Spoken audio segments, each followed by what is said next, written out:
Happy Thursday, everybody. Welcome to the weekly CRM Connect call. My name is Tamara, and I'm the host of the weekly CRM Connect call here. And I also host the Monday night or Tuesday morning, depending where you're located. I also host the funnel forging call. So there we go. We're going to get everyone in here this morning. It's morning for me, probably evening or afternoon for some of you. All right. So today, the way that these calls work is that we just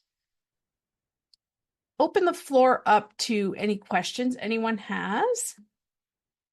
And we also do a small training. And I usually do the small training right at the beginning of the class, and then we open that up to any questions afterwards. So the support chat let me know that there's been quite a few questions come in around how to segment your email list inside of sales process. What's the easiest way to do that? How should you be doing that? So we're just going to go over smart lists again. We're going to go over some foundational smart lists that you need to have inside of your sales process account. And then we're going to use that foundational smart list to build one other smart list just to show you how to do that. Okay. So we're going to jump into that this morning, and then we will move into tech questions. Let me just get my screen up here. Here we go. All right, so inside of your sales process account, the very first thing that we're going to go over to is contacts here. And this is where your email list lives. This is where all of your email contacts come in, right? And so we need, up at the top, you may or may not have some of these sort of segmented lists here. I do, because this is my demo account and I've built a bunch of them in here. Maybe all of yours, when you click here, all it says is all, and that's okay. We're going to go through and we're going to build the foundational, what we call the clean deliverability list. And then everything else is going to be built off of that. So when we're building our smart lists in sales process, we come over here to all. And then you're going to notice that you have this here, it's called more filters, okay? So that's where we start. We start the smart lists by building in filters for what we want to include and exclude in this list. So the very first thing we're going to do is we want to only send it to people who have an email address in our system. If the email is empty, we don't want to try to send them an email, right? So we're going to type in the word email, and you're going to see all the different types of filters that come up with that in there.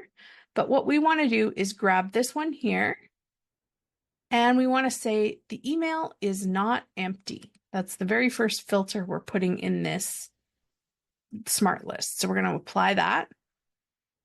Then what we want to do is we want to make sure that the email that we're sending to is valid. So we're going to type in valid. And so you have here two choices. You have valid WhatsApp or valid email. So we're going to choose valid email. And we're going to say is valid, right? We only want to send to valid emails. So we're going to do that.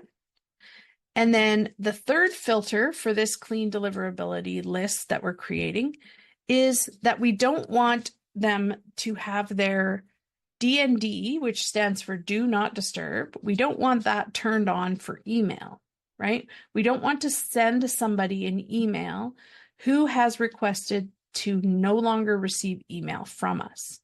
So you'll see here, this is DND and then inbound DND. This is how you can block people. Inbound DND is how you can block people from sending you messages, because sometimes we get attacked by bots on the outside and they continually bombard us with email messages or Instagram messages or Facebook messages, and we can block them by using inbound. But for the clean deliverability filter, we're going to click on DND and we're going to say is not enabled for email. Okay. So if it's important to understand that if it's enabled, that means that somebody has turned on do not disturb. So we want to block that person from receiving email from us. We want to make sure that we have a clean list, right? So we're going to say is not enabled for email, and we're going to apply that. Now, depending on how you process your email, maybe you have certain tags that you also want to include, right? So in the system, if somebody complains about your email or reports you as spam, it will automatically turn on the do not disturb. So you don't have to filter for a complained tag. You used to before, and so you may be looking at your clean deliverability filter and see that you have a complained tag that you're filtering out. But the system now will automatically put that person into DND for do not disturb. So once you have these three filters here, it really just comes down to your business then as to what else you need to clean it for. Do you have filters for customers that are like not a good fit? So you don't want to communicate with them anymore by email. You don't want to continue to market to them, but maybe you have them in your system because you track your not good fit people, right? So maybe you would then add a tag that you wanted to exclude. So you choose tag is not, and then you could put here not good fit or whatever your tag is, right? So that's how you would build. I'm not going to put that in here because I don't have that tag, but this is my clean filter now. So this is the one that is the clean filter, and we're going to build all of our other smart lists around this foundation. So I'm going to save this as a smart list, and I'm going to give it a name, and I'm going to call it my clean deliverability filter. Okay. Oh, and I'll put a 2 on it just so it's not exactly the same. Okay. So now we have built our clean deliverability filter, and you can see it. It's right up here. And you can see here that it only has these many contacts in it because I have all. So if I go back to my all, I have like 214 contacts. If I go to my clean deliverability list, I have 5 records. So these are all fake contacts in here. So the filter that's pulling them out is the fact that they're not valid emails. They're all fake emails. So they're not being included in my clean deliverability filter. Okay. Now, let's say that we go into our smart lists and we want to build a list of the people who bought a certain product from us.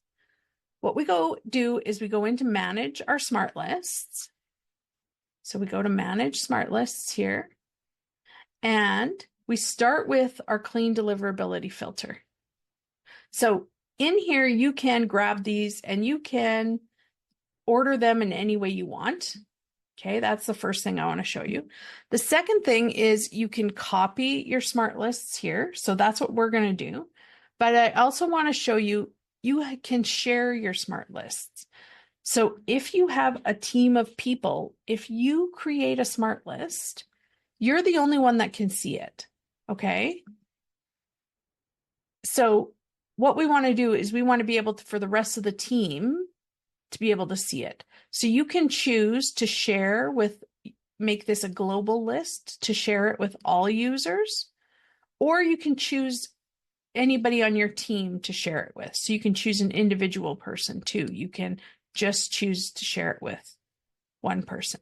Okay. If I had more than one team member in here, I'd be able to just select that one team member. Okay. So that's how you share your smart lists so that everyone can see them. If you notice now, this has a globe beside it. So it's showing here that this is a global smart list, and everyone in the company that has an account inside your sales process account can now see the smart list. So if they come to you and they say, I can't see it, that's probably why. It's because you have to come in and turn that on for them. Okay, so now what we're going to do is we're going to build a smart list based on which product they purchased. So we're going to clone this because we still want to keep this new smart list clean, right? We want to only send to valid email addresses. We only want to send to people who don't have D&D turned on. We only want to send to people who have an email address in the system with us. So we're going to go over here and we're going to clone this, and we're going to call it our product name, buyers. Okay. So we're going to save that. So now we've created the product name buyers smart list, but it's exactly the same as the clean deliverability.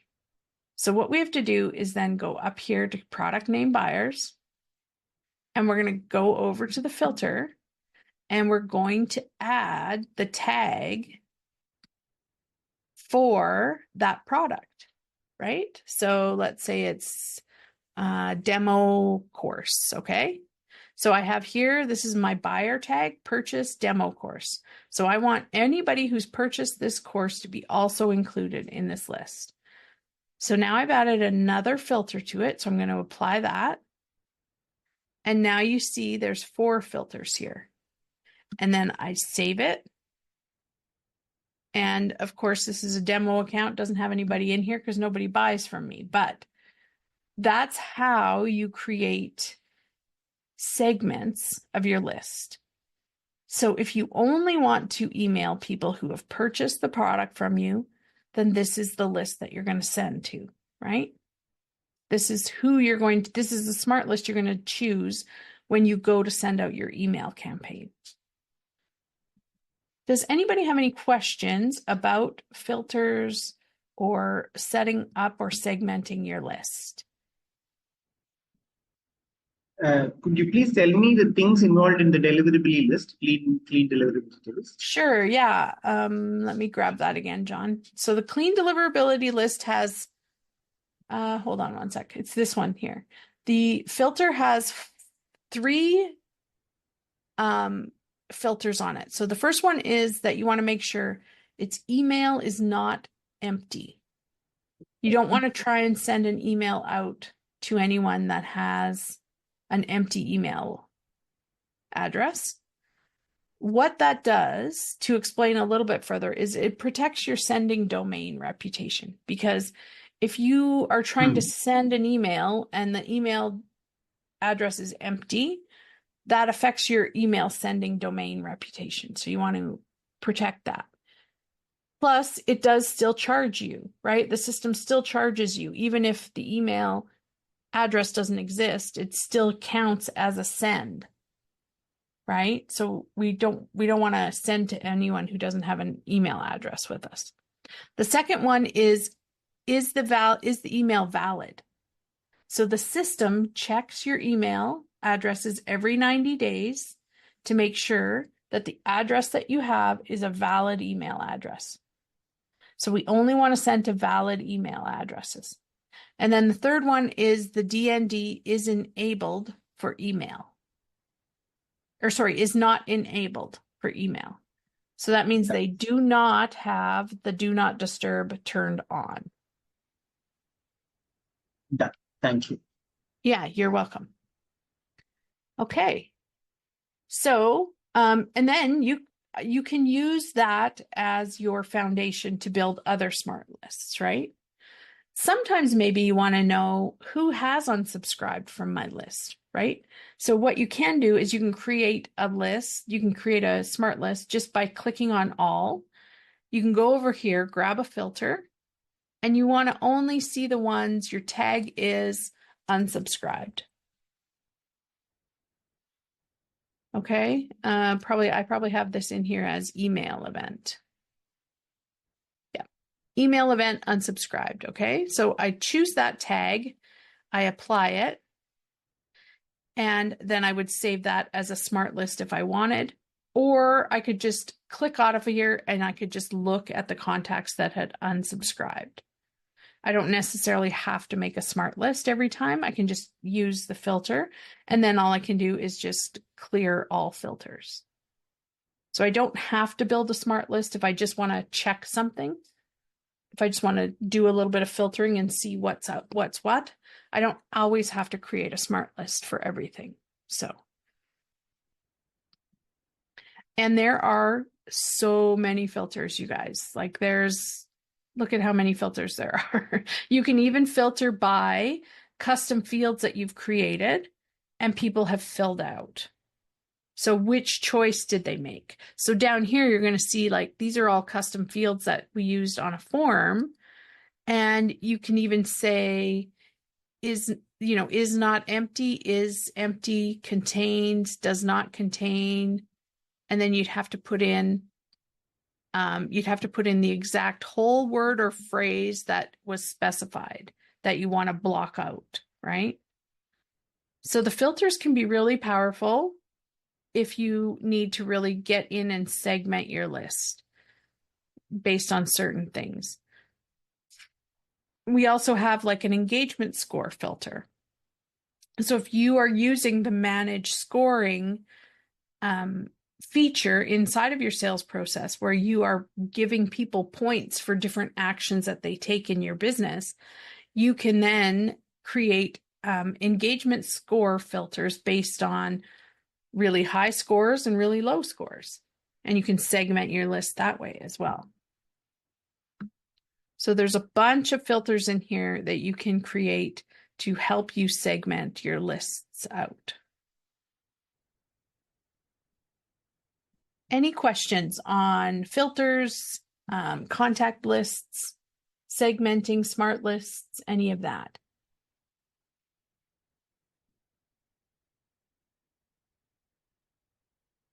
All right.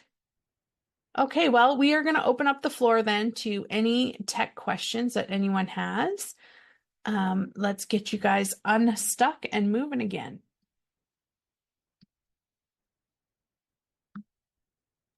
Could you show the same for WhatsApp as well later on after this email questions are over? You want to use filters for WhatsApp, John? Is that what you're saying? Yeah. Okay, sure. Let's look at that. WhatsApp, yeah. Let's do that. Okay. So if you go over here to your filters, you can put in WhatsApp. So the only one that we have for a filter is valid WhatsApp. So it validates the number to make sure that it's a valid. And then you put in is valid or invalid or is not validated. So that's the only option you have right here for now, except if you build your workflows out for WhatsApp and you use certain tags, then you would, instead of a WhatsApp filter, you'd be looking at a tag filter. That will be within the workflows, not here. Well, you would build the tags in the workflows to tag them appropriately, but then you could create filters based on tags. So we would go into here and say tag is or tag is not, depending on what you're looking for. Okay? Oh, thanks. Yeah. Tanya, so good to see you. It's been a while. I know. How are you? I'm good. How are you? Good, thanks. You know, when you're so busy launching and then the weeks fly by, and then, you've got the Wednesday afternoon session, and before you know it, you're like, I just wish there were another like 8 hours in the week. Yeah.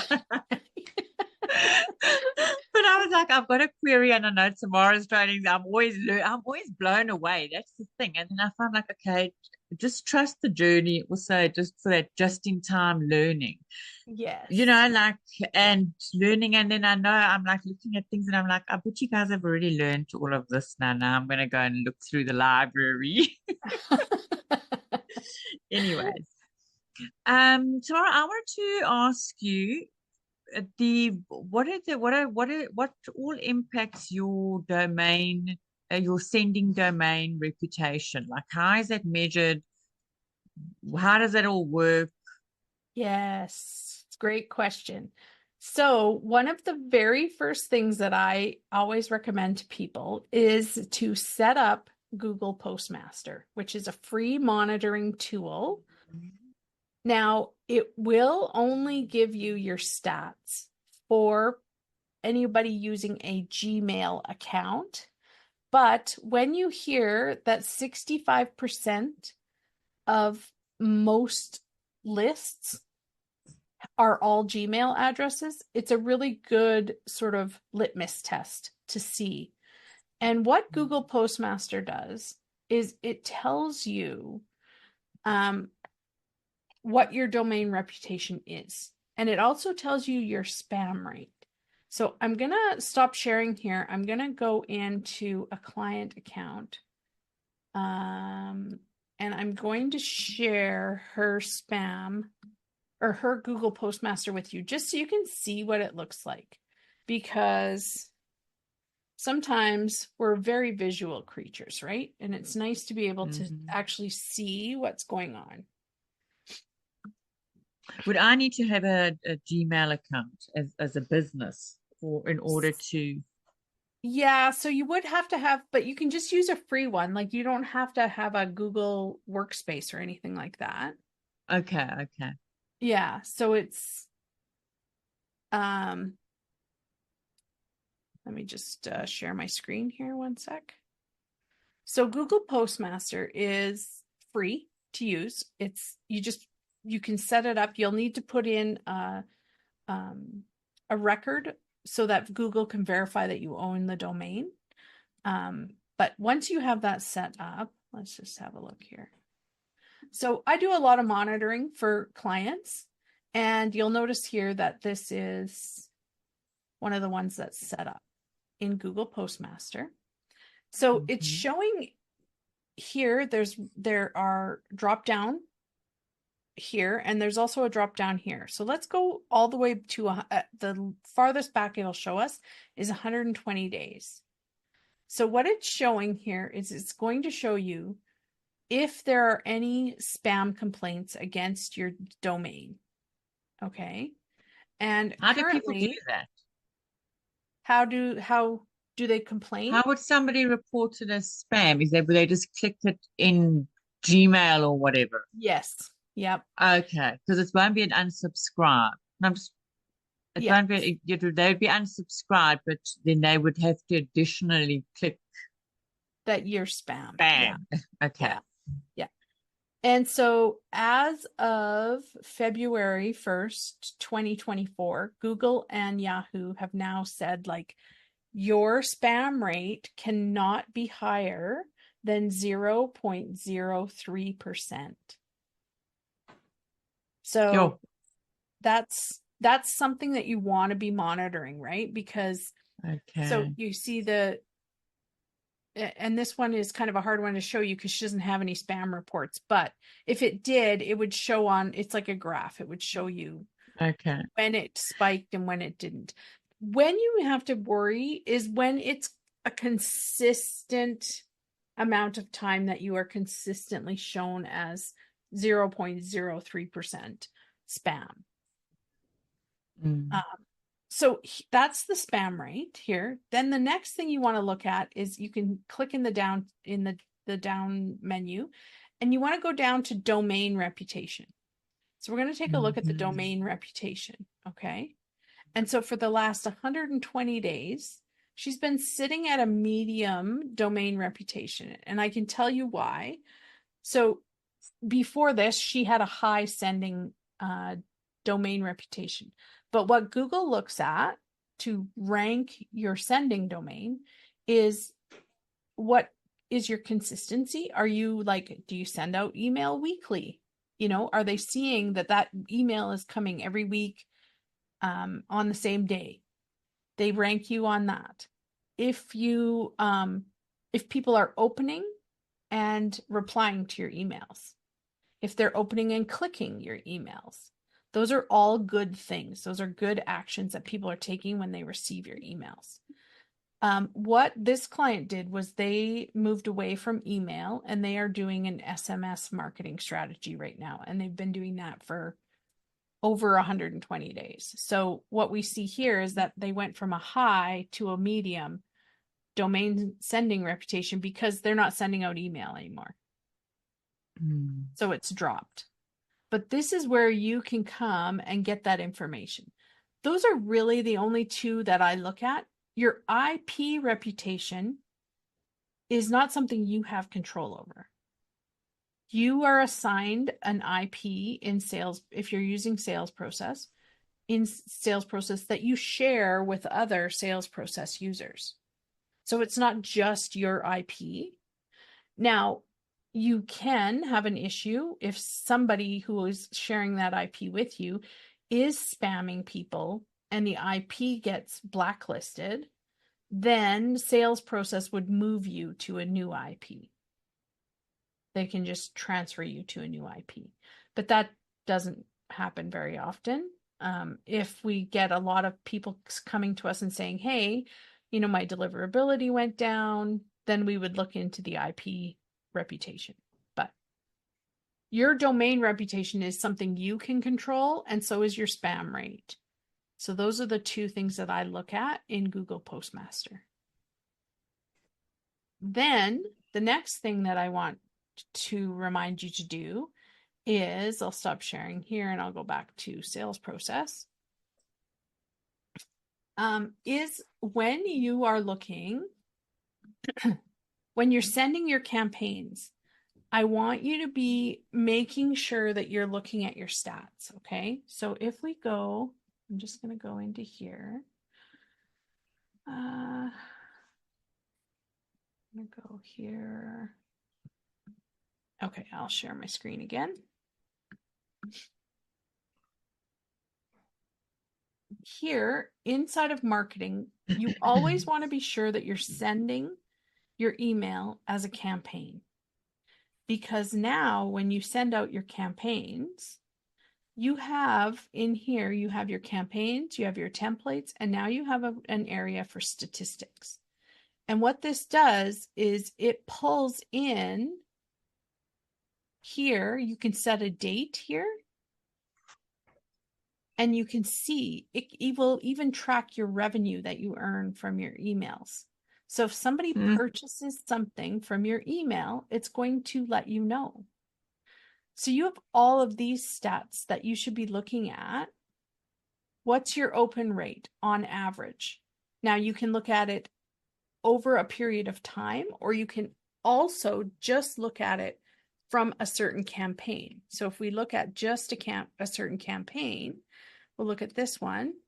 You can go into just the stats for that campaign. Oh, that's kind of a bad one to look at because it was only sent to one person. But here it breaks it down for you into delivered, opened, clicked, how much money was made off the campaign, soft bounce, hard bounce.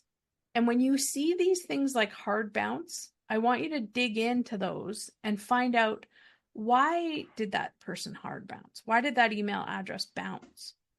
Is there something that you can fix on your end, or is the reason it bounced that you just can't send that person email anymore and you have to DND them so that you don't keep trying to send email to them because it'll just keep bouncing?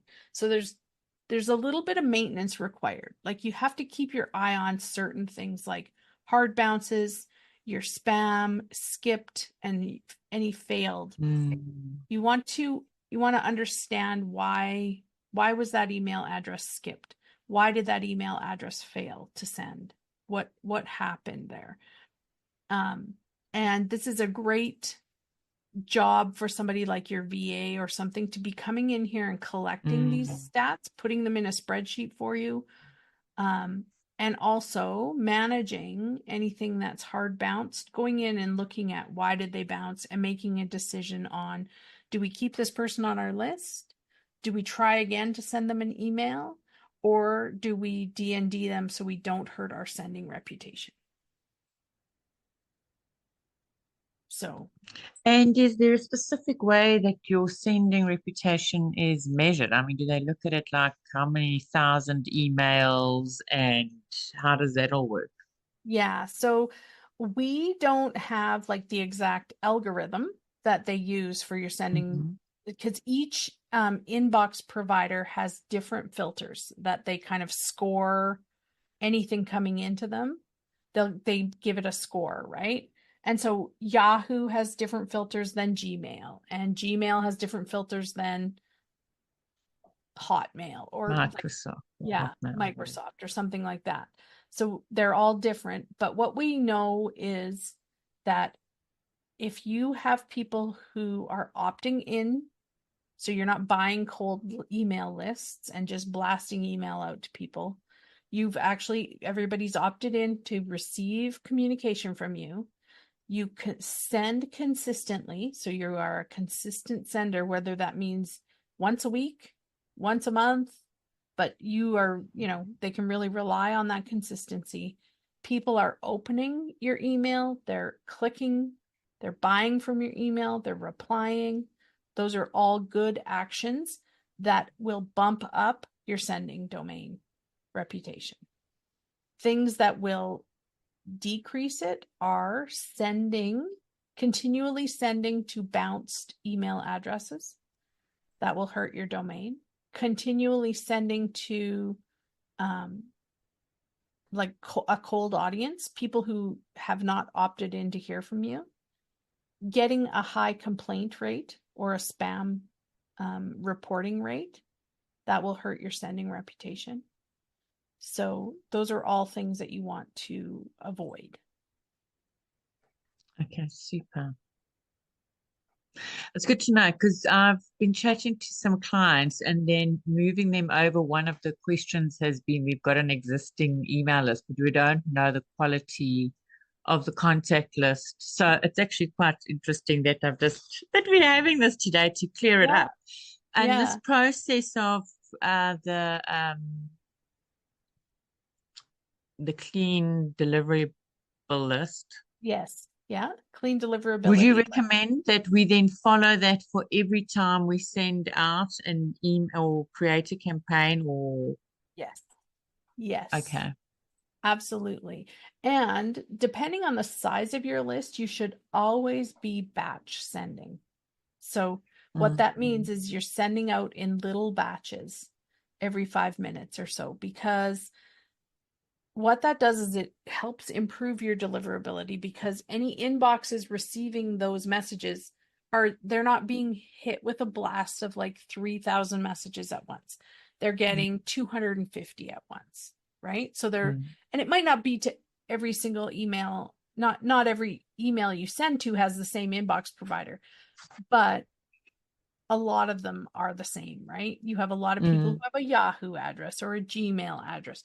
And so if you blast that out all at once, it'll flag their spam filters, right? It will cause them to either, bounce or send it to their spam folder or send it to their promotions folder. We don't have a lot of control over what causes things to end up in the spam folder or the promotional folder. But what you can do is you can use it. There's lots of free services that you can use on the internet for checking your email subject line and also the body content of your email if it flags as spam. So you can actually run your message through these free filters and it will tell you, this subject line, this word here is going to cause your message to go into a spam folder. And also another thing that I do is I also check twice a year. I go and grab what are the top 200 words being flagged for spam right now. You can just Google it and you'll get a list of 200 words. I kind of go through it with my client and say, let's avoid these words in your subject line and in the body of your email. That's a great tip. Yeah. So, we put so much time and effort into sending or creating our email, like writing them and then sending them out. We want to do everything we can to get them in the inbox, right? We don't want them to go to the promotions tab or the spam folder. So there are a few little tools we can use to help make sure that doesn't happen. Lastly, your client that has moved over to SMS marketing, what was the reason for that? We were just noticing over time that her open rate was falling. We tried few different strategies with trying to get re-engagement through the email, but we found that and I think we can all attest to the facts, our email inboxes are just full. They're just full. And so she was running her lead generation that she uses is a SMS challenge. And people were letting her know they just preferred to communicate with her over SMS. So we switched all of her communication over, and it has increased her conversion rate by 30%. Mm. So Interesting. Because, you are paying. Either way, you're paying. So that's right. That's right. Yeah. So it's just looking at, well, what's gonna give you the thing is with emails, you got to be sending them quite a few emails, and very few people can get away with sending 4 emails a week without burning your audience out. Right. And in fact, listen, I've got like 23,000 unread emails in my Gmail, but they're mostly marketers. And then I saw the other day, the emails are really good. I just haven't bought from them. But I just sorted them, and they were consistently 4 emails every single week. And I was like, that is a lot of publishing. So they've obviously got a system going. And I'm like, oh my goodness, I'm terrified of setting a 4-part email sequence for a launch. Yeah. But yeah. they've got it right. I mean, I haven't unsubscribed, and they're brilliantly written. Yes. So you've either got that, or people are going to be like, oh, please go away. Right. Yep. And it really comes down to your audience and knowing your audience. What can they tolerate? Do they want to hear from you that often? Are they going, is it going to push them away? And so that was all of when we looked at her strategy from moving away from email, we knew that this challenge that she runs for lead gen, it works. People love to have that one-on-one communication with her. And we just decided to go all in on the SMS marketing, and it was a good decision for her. It's not going to work for everybody's business, right? It just depends. What can your audience tolerate, and is that how they want to hear from you? Yeah, and if it's useful and it's practical, there's one thing like marketing. I mean, all of Ping June's reminders are coming out on WhatsApp, and I'm like, and it's just that once. There's no 5 for the whole week, and then it's like calls coming up tomorrow. It's such a great way. It's this, but if it was now every week with, 3 emails for the week's reminder, you'd eventually be like, please stop, go away. Yes, exactly. Yeah. And I mean, John uses WhatsApp to communicate with his audience, and he's that seems to, they really tolerate that well, right, John? They like communicating with you on WhatsApp. Yeah, in India that's okay. Yeah. That's great. I would love it. My audience is in the UK and the US. And the US, there's not so many on WhatsApp. But I would love to make use of the WhatsApp features in its entirety, because I mean, just experiencing it from a user experience, as a client. Yes. It's really been great. Yeah. In our thank you pages, we've add a group WhatsApp group link, and they join a group, and it's easier for us to communicate with them than depending on audience. Yeah. Absolutely. Nice. Yeah. And I think, I know for myself, just like you, Tanya, I have an email box that I don't even know how many emails are in there, because it's just the one that I use to sign up for marketing emails and all of that. And it just gets inundated, and I don't open a lot of the stuff in there. It just goes unopened. And I think people are email weary in a lot of cases. We have to find different ways to be creative and to connect with people. And are there different options that we can use, like WhatsApp or SMS, to get their attention again? Yeah. Yeah. Yeah. Great. Thank you. Yeah, you're welcome. I think it's important because we put a lot of time and effort into communicating with our people. We want to make sure they're actually receiving our messages, that they're actually interacting with their messages, right? So I'm not saying don't have an email list, because I think an email list is still very valuable. It just depends on, are you tracking your stats? Do you know, are people actually opening and reading your email? Are you making money from your email? And I think it's great now that we have the ability to actually track revenue from inside email that's sent out of a sales process. Like, you can actually track, did that email make me any money? Can I ask you something on that? Yeah. How is that true? If you say, did that email make me any money? Is that somebody clicking on a purchase button within the email? So it can be a button, it can be a link.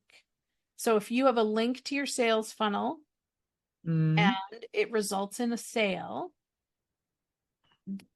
sales process tracks that information and reports it back to you here.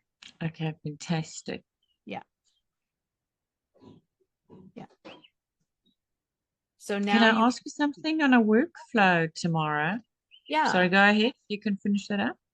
No, I was just going to say, like, it's great that you can see you can bring it right down to dollar value. How much are your emails making you, right?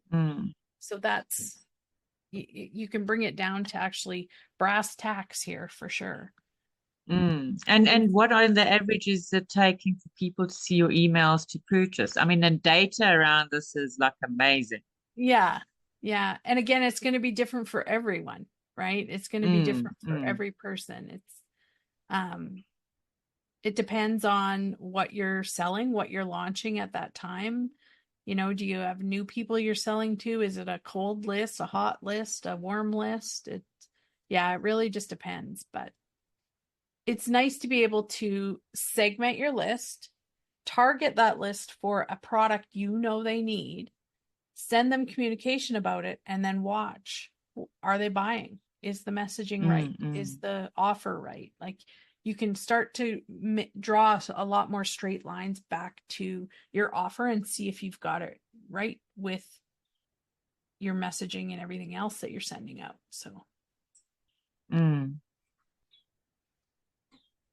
I ask you something on a workflow? Yes, absolutely.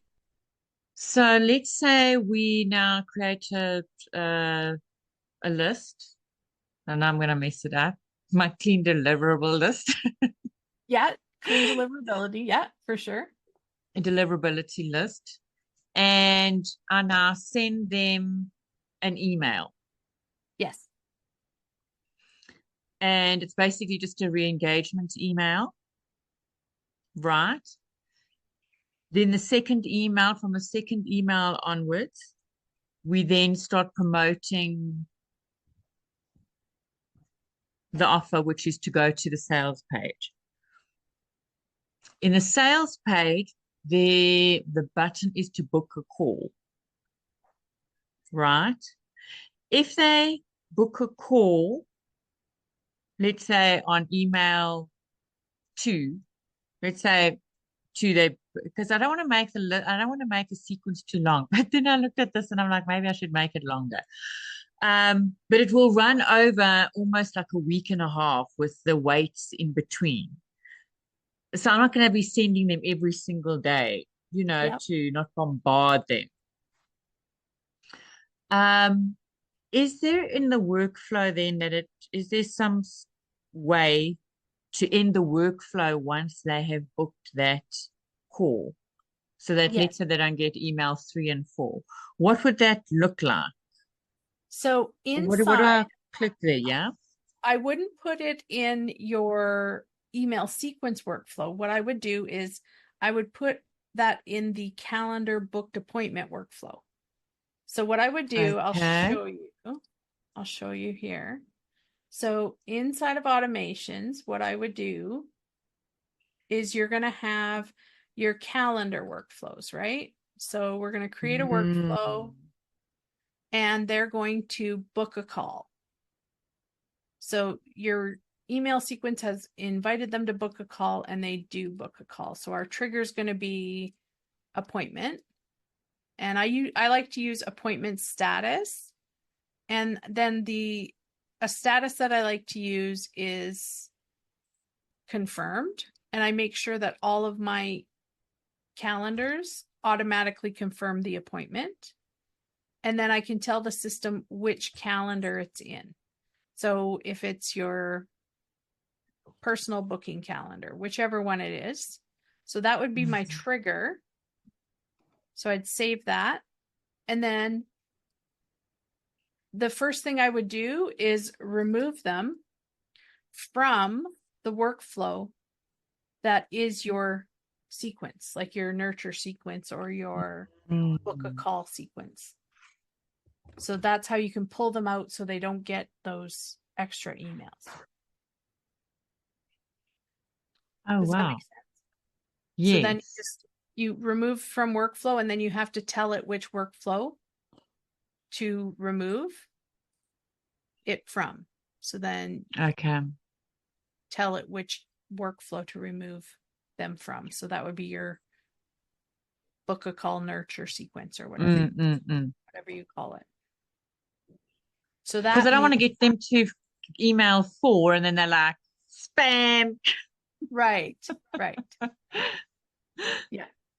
So this will pull them out of that sequence so they don't receive any more invitations to book a call. And they're like, I already booked a call. What do you mean? Like, why are you still bugging me to book a call? Right. So as soon as they book It's that call, unnecessary. They'll be like, oh, it's great. I booked the call, but like, now you're wasting me. And they're opening it. I think that's the thing. It's like, you're going to be so wary and respectful of people's time that, like, they took the time to open the email. Don't irritate them in the email. That's right. So yeah. So this, I would build that into your appointment status workflow to pull them out of that other workflow there as soon as they. So in other words, I'm going to have 2 workflows running simultaneously. Okay, got it. Yep. See, brilliant. Yeah, that's what I would do. Okay. And do we need to know anything with the workflows over here in terms of spamming and our reputational risk? Yeah. So when you are looking at workflows, you'll notice over here, there's a toggle for stats view. Let me see if I can find one. Hold on. I'll find one in the agency account. Let's see. And I can show you what that looks like. And it doesn't give you quite as much information as if you send out a campaign, but it still tells you things. So it's good. Let's see.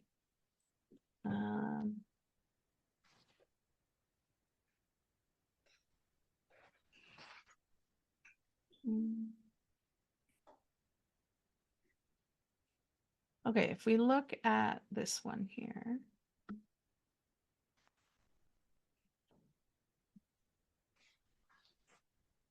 Okay, I'll share my screen again.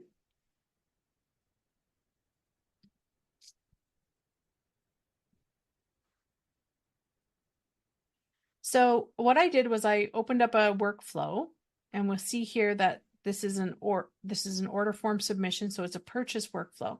I turned on the stats view, and what that does is you'll see here any communication. So if this is sending a welcome email, it gives you this information.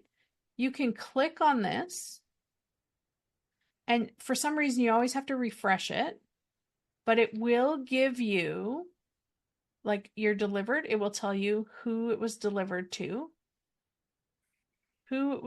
Sorry, it's taking a little second here to load. But what it does is it shows you the contacts in the list here as to who delivered, who it opened. If there's any bounced or unsubscribed, you can see them here. So you can see these are everyone it was delivered to. Now it's showing, and then opened shows who opened, who clicked, who replied, who bounced, who unsubscribed. But it won't tell you revenue generated. That's the thing it's missing here. So it doesn't have that yet. But this is all the stats that you can see here. So you can't, and this will also tell you for SMS. It will also tell you for WhatsApp.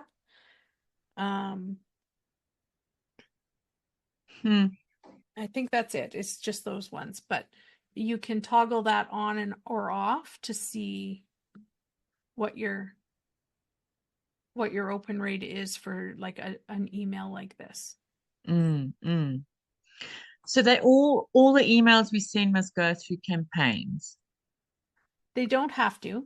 You can use workflows. Okay. I'm pointing out the difference between if you're sending a huge, like if you're sending an email to your list, you do a campaign. Right? Do a campaign. If it's a marketing email to your list, do a campaign.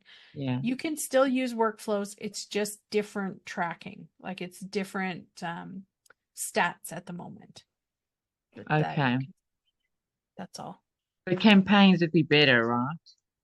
Campaigns are better, but I just use those for like I wouldn't use a campaign to do for an order form submission, right? You can't set that up. Sure.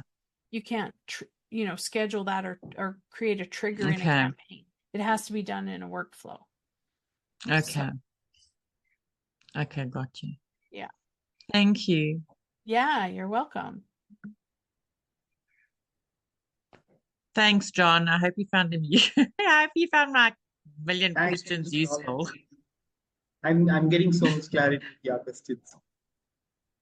I think it is it's great to hear other people's questions and just see what other people are doing too, because it gives you some different creative ways to look at how you're doing business, and you can use different ways in your own business. You can use different workflows, different systems, different strategies in your own business. So good to see what everybody else is up to.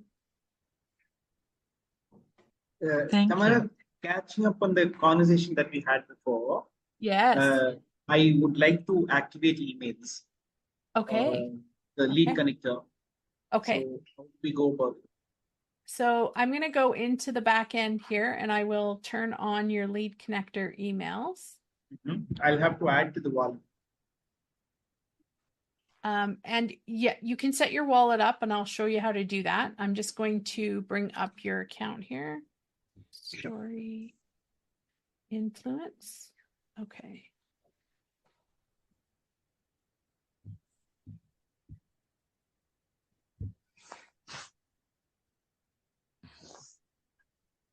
So we're going to enable that.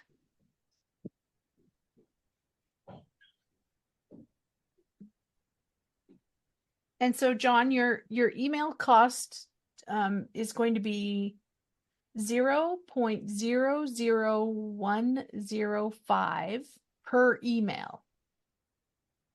So $10 will give you 9,525 emails. Done. Got it? Yep. So I'm going to save that, turn that on in your account. And then we're going to set up your custom email sending domain.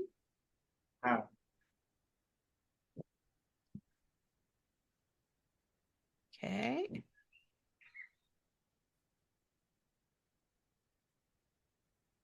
So the first thing we're going to do, if you want to, I'll stop, I'm not sharing right now. If you want to share your screen, we'll set up your wallet. Sharing is restricted. Oh, I always forget on this one that it's restricted. Okay. I don't know if my internet will hold, but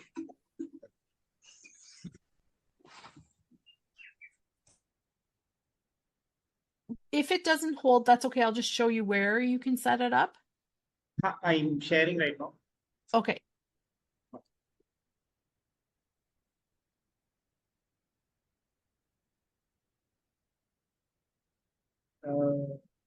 I don't think it's working. I don't see that. Do you want me to share my screen instead? Yes. Okay, so I'll show you where you can set that up. Mhm. Just one sec, let me get here and save. Perfect.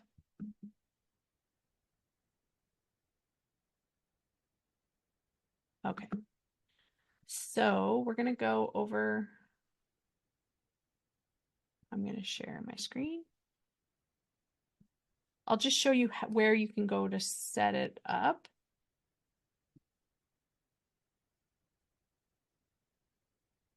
So inside of your account here, you're going to go into settings Okay. and you'll go into billing. And here is where you're going to add your credit card. Mhm. And then you can decide here, you can say add balance. Mhm. You can add your balance here, however much you want to add. And then you can, you see here it's set up for when your balance gets to $10, it's going to recharge, or no, sorry, it's set recharge with $10 when it gets below 25. That's how it's set right now, but you can change this if you want. You can go into your billing and change it. Okay. And then what we need to do here is we need to set up your custom sending domain in your email services. So we have to we'll get rid of this and we have to set up your, it doesn't look, hold on one sec. It doesn't look like the change took when I changed it in the agency. 1 second.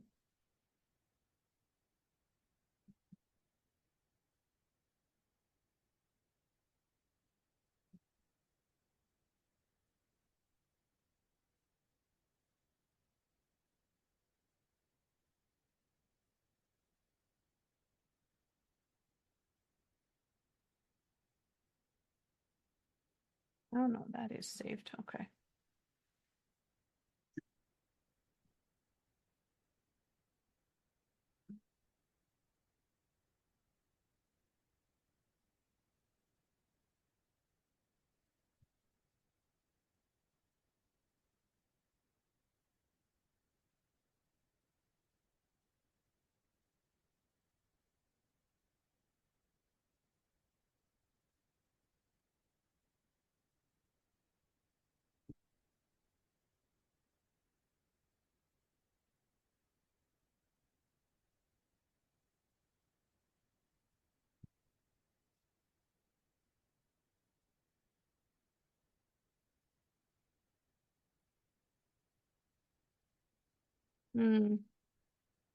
It looks like we're having some issues here.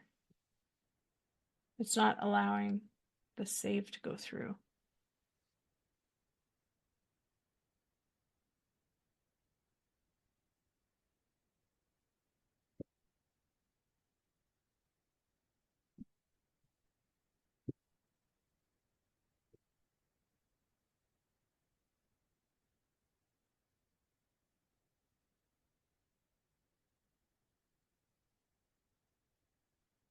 I've added balance. Sorry, what did you say, John? I've added wallet balance. Okay, thank you. I'm just trying to turn on your LC mail and it's not working.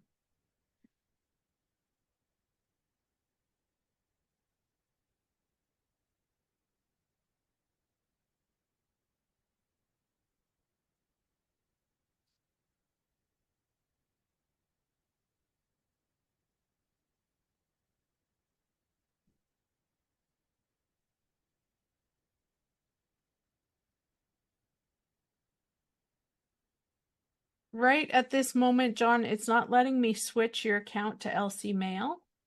Mm-hmm. So I'm going to have to take it to the dev team and see why it's not switching. Yeah.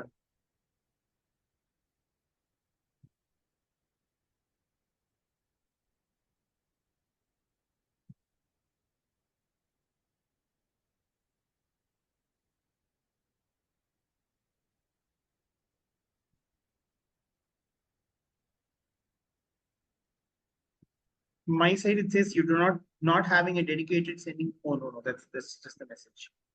Yes, yeah, I see that too, but I've set it up on the back end in the agency account, and it's like it's not pulling that information over. So.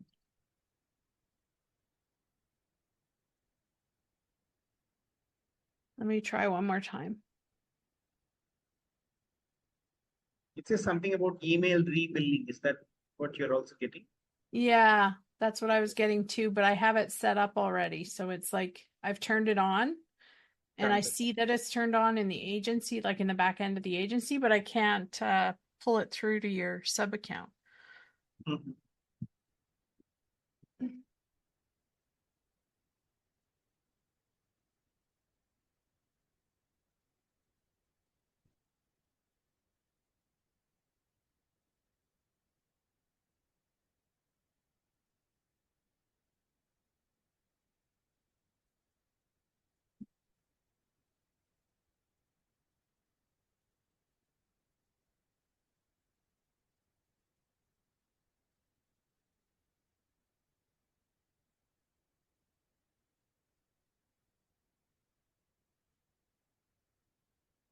Trying to see if I can work around it here.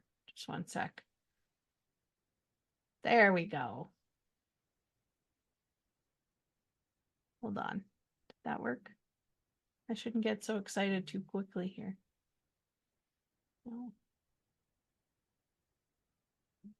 No.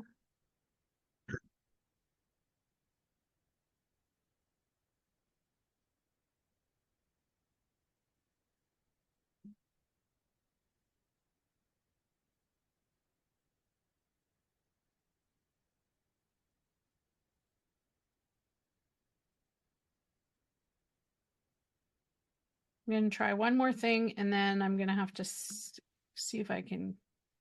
If this one thing doesn't work, then I'll have to take it to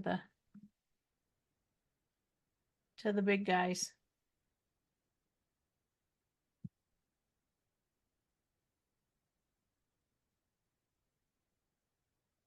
Nope, that didn't work.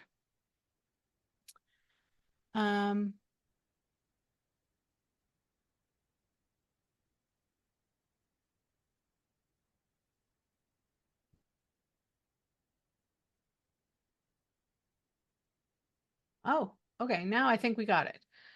Okay. So I can share my screen with you again. Here we go. And we can set this up. I think I got it. All right. So we have to create a custom domain for your email sending. So we always want to use a subdomain. And the reason we want to use a subdomain is because we want to protect your root domain, especially if your root domain that you're going to use is your website domain. So what I recommend when we set this up is using a domain that your customers recognize, so that then when they receive the email from you, it looks like it's coming from you.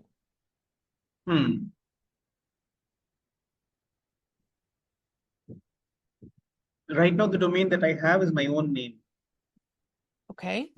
So we can create a subdomain with that. Now, do we have, before we do this, I just want to go and see, do we have your name pulled in here?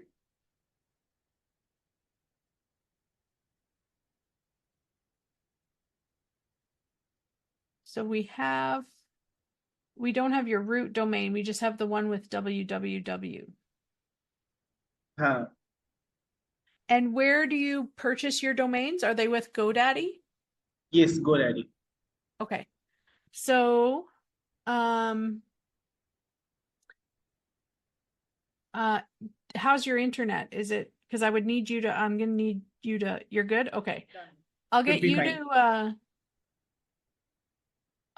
share your screen and I'll walk you through. Yeah, I'll turn off my video and share screen. Should okay. Work.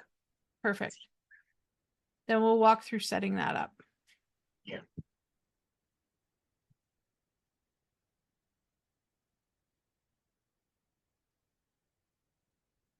Okay, so what we're going to do is we're going to go back to your domains.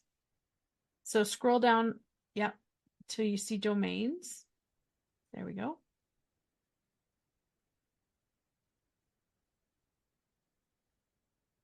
And we're going to go to connect a domain. That blue button there, yep. Then just put in your name.com. No www, nothing like that. Just, yeah.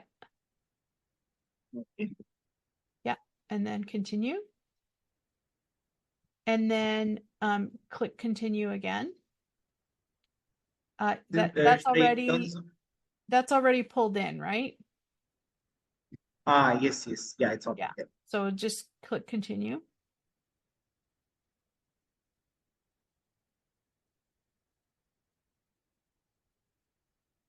And then you're going to click authorize domain, and it's going to ask you to log into GoDaddy.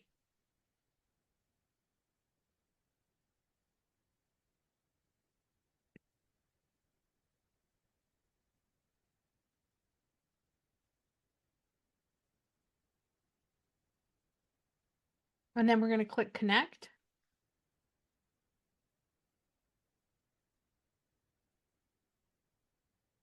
And then you can click close. Go back to sales process and click try again. Sales process. Right. Yeah, try again. Yeah.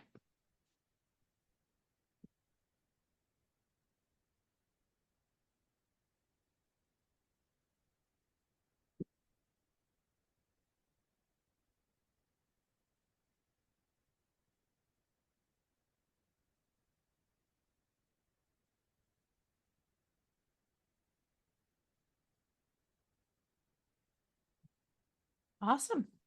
Now you don't have to make any decisions about this right now. So you can just click out of here, like go, there's a back arrow right here. Perfect.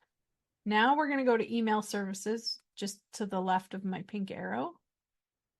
If I can get my arrow to move. I cannot get my arrow to move. So just on the black menu, John, it says email services on the left-hand side.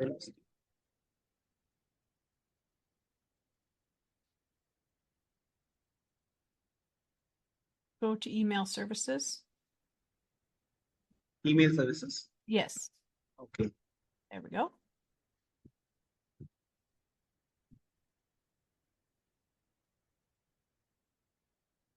Okay, now we're going to go create. So click on this blue button here.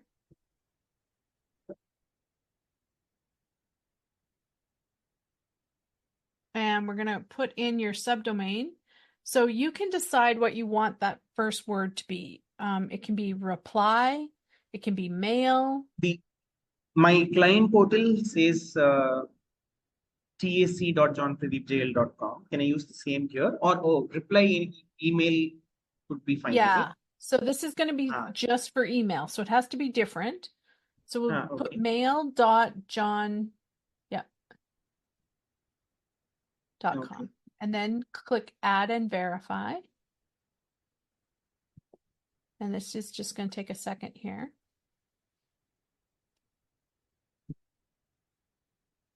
And then click continue.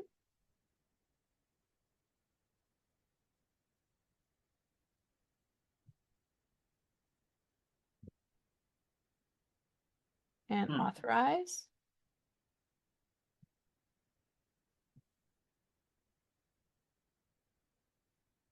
And connect.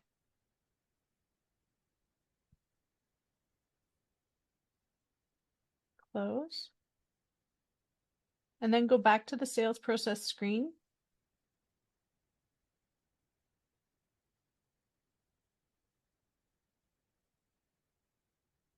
Okay, now scroll down to the bottom and click verify domain. And sometimes this takes a few times to do it because, all right, so then scroll down a little bit and you'll see verify now. Click the verify now. Yep.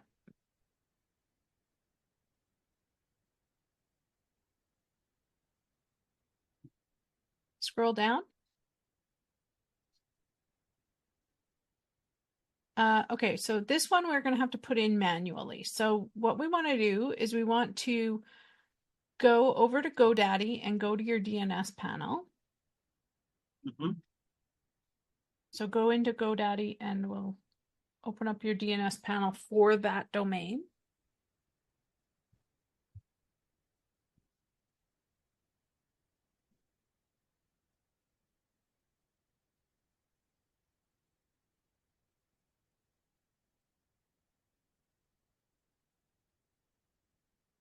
You have to go over to your domains and choose My Products. Yep.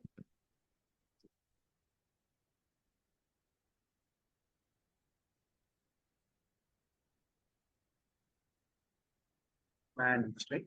Manage, yep.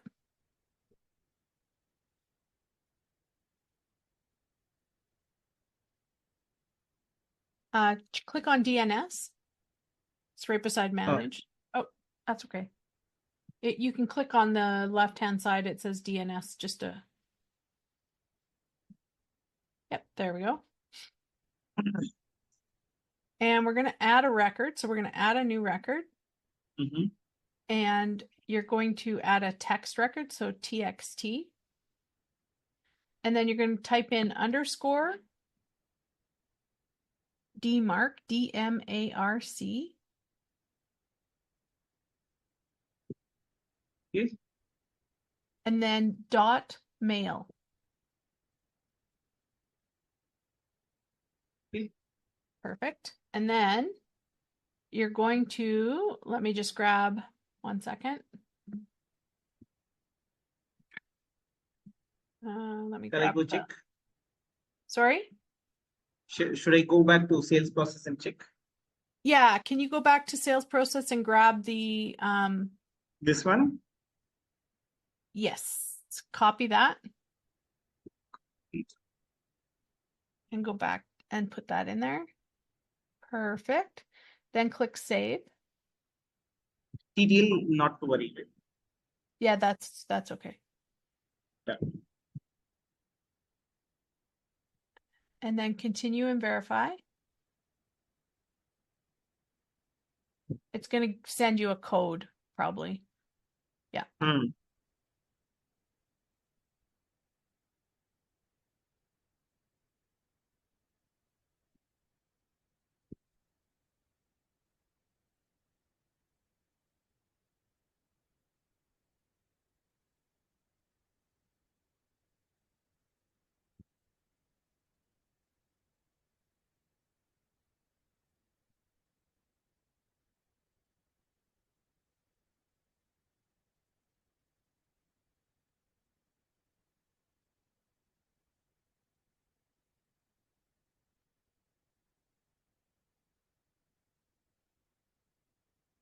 Okay, now we're going to go back to sales process. And we're going to click verify domain again, that blue button down in the right-hand corner.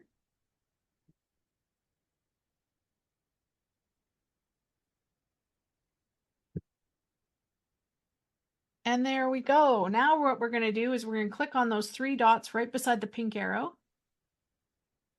Okay. Yep. And go into set headers. Perfect. You can put your name in here. So, yep. And then you're going to put the email. You're going to put, it can be, you can put John at mail.johnpradeep.com. Okay. And then save.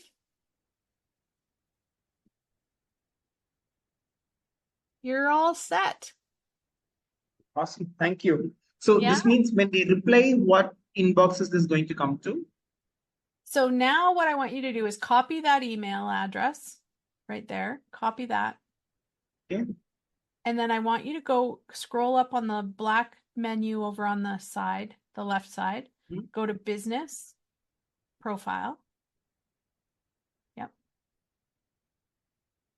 And then scroll down to your business email. And you're going to replace it with this new email. So scroll up. Scroll ability. Yeah. Where it says business email. Here, okay. Yeah, you got to take that out. Okay. Now I want you to update your information. And this, so can you go to my staff on the left-hand side? Yeah. Here. I just want to see if you have a user profile set up here. Okay. So you can still sign in with with this one here. But now your account email, your business email is john@mail.yourdomain.com. Okay. And so that is going to be the email address that sends out all of your marketing email going out of sales process. Done. So if I have to, like, again, when they reply, does it come back to this email or? Yes, it does. And that's when you're going to go back. So go use the go back button at the top of the black menu. Okay. Yeah. And then go to conversations. This is where your replies are going to come in. Oh, nice. Okay. Okay. Great. Yeah. So, and then you will be able to reply to them here, and it will keep a history of all of your communication in your conversations menu. Okay. Now, so you see all of these emails were not sent because of my that Gmail mistake that I did. Yes, yes, yes. Now, if I click on resend, do you think this mail will go? No, because it's still going to be trying to send from that old email. You're going to have to send out the email again. Done. Using your new email address. Yeah. Okay. Thank you. Thank you so much, Tamara. Yeah, you're so welcome. Any other questions about that, John? Screen work. Sorry? Any other questions about that?